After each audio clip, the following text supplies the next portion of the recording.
Bismillahirrahmanirrahim.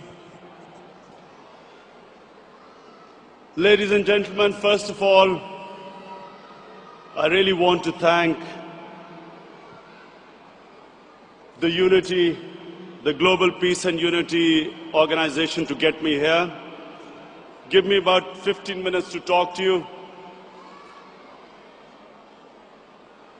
The most important thing, the point I want to make tonight is this, that it is extremely important for Muslims to be able to convey to people living in Western countries that there is no correlation between Islam and terrorism. Unfortunately, through a planned campaign, Islam and terrorism have been linked, and 1.3 billion Muslims are on the back foot, on the defensive, trying to justify that Islam has nothing to do with terrorism. And what the point you need to make is this, that according to the Holy Quran, 124,000 messengers of God were sent on earth, all of them with one message.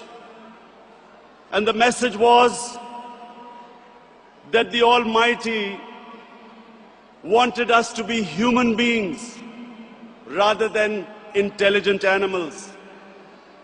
Animals believe in might is right, survival of the fittest, whereas human beings have compassion and justice. And Muslims were supposed to be and should be the community that should be compassionate and that should believe in justice, just like every messenger of God to every human community brought the same message.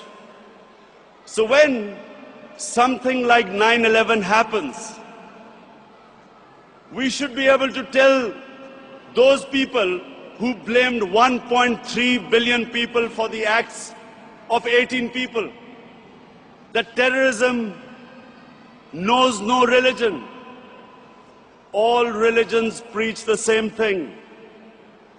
And unfortunately, we do not have either the political or intellectual leadership in the Muslim world to be able to convey our point of view. So we have words like Islamofascism, like radical Islam. When Tony Blair and George Bush say that the enemy of Western civilization is radical Islam, how is the man in the street in the West supposed to differentiate between a moderate Muslim and a radical Muslim? And why is Islam the issue? Before 9/11, 70% of all suicide bombings was by Tamil Tigers in Sri Lanka. No one ever blamed Hinduism for what they were doing. No one ever said that tell the Hindu priests to tell them that suicide bombing is not part of Hinduism. So why were we on the defensive? How is suicide bombing anything to do with any religion?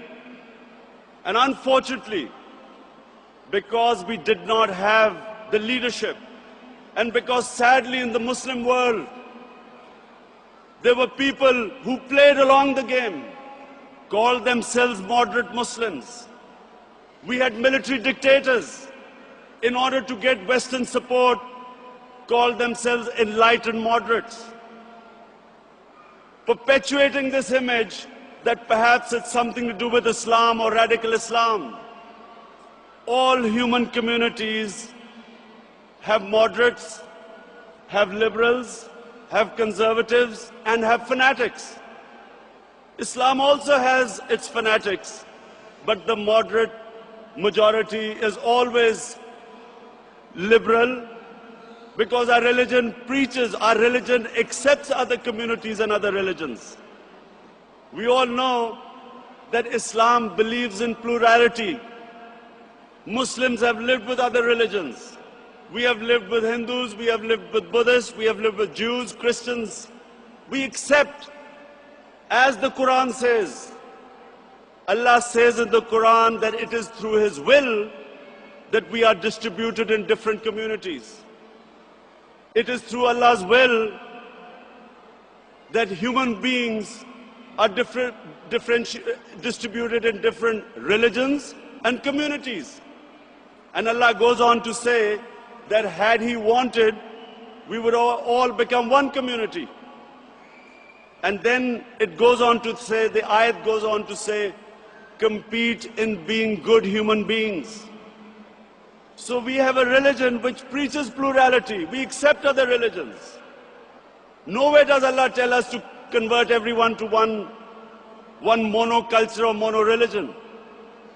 And all we are asked is to be better human beings, compete in being better human beings.